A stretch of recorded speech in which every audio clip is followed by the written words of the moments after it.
Daniel, Kabanata 5. Minsan, si Haring Belsasar ay nagdaos ng malaking handaan para sa 1,000 niyang tagapamahala at nakipag-inuman siya sa kanila. Nang lasing na si Haring Belsasar, ipinakuha niya ang mga sisidlang ginto at pilak na sinamsam ng ama niyang si Nebukadnezar sa templo sa Jerusalem. Ipinakuha niya ang mga ito upang inuman niya at ng mga tagapamahala ng kaharian, ng kanyang mga asawa at mga asawang lingkod. Dinala naman sa bulwagang pinagdarausan ng handaan ang mga kagamitang ginto at pilak na sinamsam mula sa templo ng Diyos sa Jerusalem, at ininuman nila ang mga ito. Habang sila'y nagiinuman, pinupuri nila ang kanilang mga Diyos na yari sa ginto, pilak, tanso, bakal, kahoy, at bato.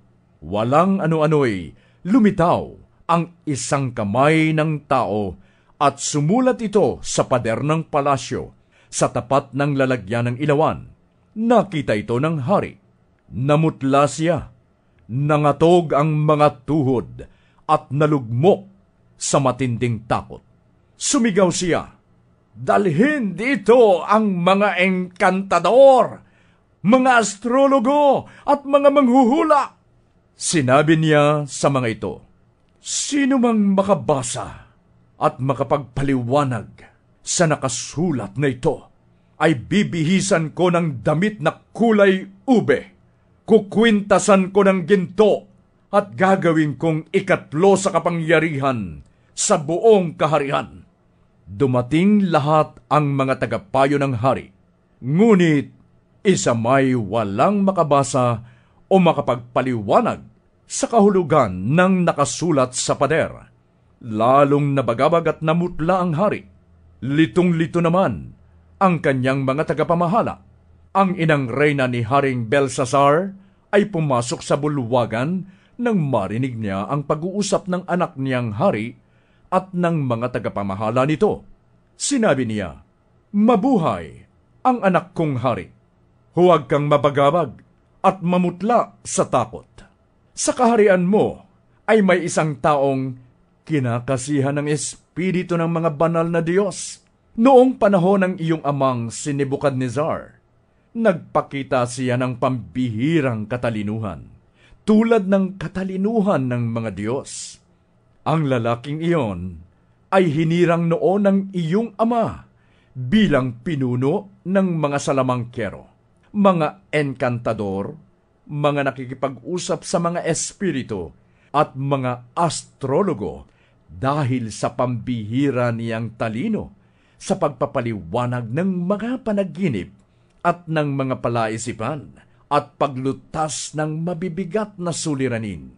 Ang lalaking iyon ay si Daniel, na tinawag ng hari na Belteshazzar.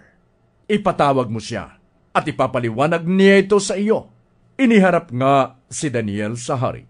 Sinabi nito kay Daniel, "Ikaw pala ang Daniel na kasama sa mga dinalang bihag ng aking amang hari. Nabalitaan kong sumasa iyo ang espiritu ng mga banal na Diyos. Meron ka raw pambihirang talino at karunungan. Ang sulat na ito ay ipinabasa ko na sa mga tagapayo at mga enkantador upang ipaliwanag sa akin. Ngunit hindi nila ito nagawa. Nabalitaan ko na marunong kang magpaliwanag ng mga panaginip at lumutas ng mga palaisipan. Ngayon, kung mababasa mo at maipapaliwanag ang sulat na ito, bibihisan kita ng damit na kulay ube, kukwintasan kita ng ginto, at gagawing 3 sa kapangyarihan sa aking kaharian." Sinabi ni Daniel sa hari, "Mahal na hari, huwag na po ninyo kong bigyan ng anuman.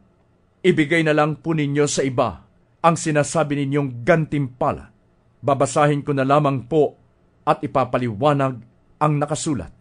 Mahal na hari, ang inyong amang si Nebukadnezar ay binigyan ng kataas-taasang Diyos ng isang kaharian. Niloob ng Diyos na siya'y maging makapangyarihan at binigyan siya ng karangalan. Dahil sa kapangyarihang iyon, lahat ng tao sa bawat bansa at wika ay nanginig at natakot sa harapan niya. Ipinapapatay niya ang gusto niyang ipapatay at inililigtas niya sa kamatayan ang nais niyang iligtas. Itinataas niya sa tungkulin ang gusto niyang itaas at ibinababa naman ang gusto niyang ibaba. Ngunit, nang siya'y naging palalo, matigas ang ulo at pangahas, inalis siya sa pagiging hari at nawala ang kanyang karangalan. Inihiwalay siya sa lipunan at nanirahang kasama ng maiilap na asno. Ang isip niya'y pinalitan ng isip ng hayop. Kumain siya ng damo tulad ng mga baka. Sa labas siya natutulog at dooy nababasa ng hamog. Ganyan ang kanyang kalagayan hanggang sa kilalanin niya na ang kataas-taasang Diyos ang namamahala sa kaharian ng mga tao at inilalagay niya sa trono ang sinumang nais niya. At bagaman alam ninyo ito, Haring Belsasar, hindi kayo nagpakumbaba. Sa halip, nagmataas kayo sa harapan ng Panginoon ng Kalangitan. Ipinakuha ninyo ang mga sisidlang mula sa kanyang templo at ininuman ninyo at ng inyong mga tagapamahala, mga asawa at asawang lingkod. Bukod doon, sumamba kayo sa mga Diyos ninyong yari sa ginto, pilak, tanso, bakal, kahoy at bato, mga Diyos na hindi nakakakita, hindi nakakarinig, ni nakakaunawa man. At ang Diyos na nagbibigay at nagtatakda ng inyong buhay ay hindi ninyo pinarangalan. Kaya ipinadala niya ang kamay na iyon at pinasulat sa dingding ng inyong palasyo. Ito ang nakasulat: Mene, Mene, Tekel, Parsin. Ito naman ang kahulugan: Mene, nabibilang na ang araw ng iyong paghahari, sapagkat wawakasan na ito ng Diyos. Tekel, tinimbang ka at napatunayang kulang. Peres, ang kaharian mo ay mahahati at ibibigay sa Media at Persia. Iniutos ni Haring Belsasar na bihisan si Daniel ng damit na kulay ube at kwintasan ng yari sa dalisay na ginto. Pagkatapos, ipinahayag niyang ito ang ikatlo sa kapangyarihan sa buong kaharian. Nang gabi ring iyon, pinatay si Belsasar, ang hari ng Babylonia. Ang kanyang kaharian ay kinuha ni Dario, hari ng Media, na nooy 62 taon na.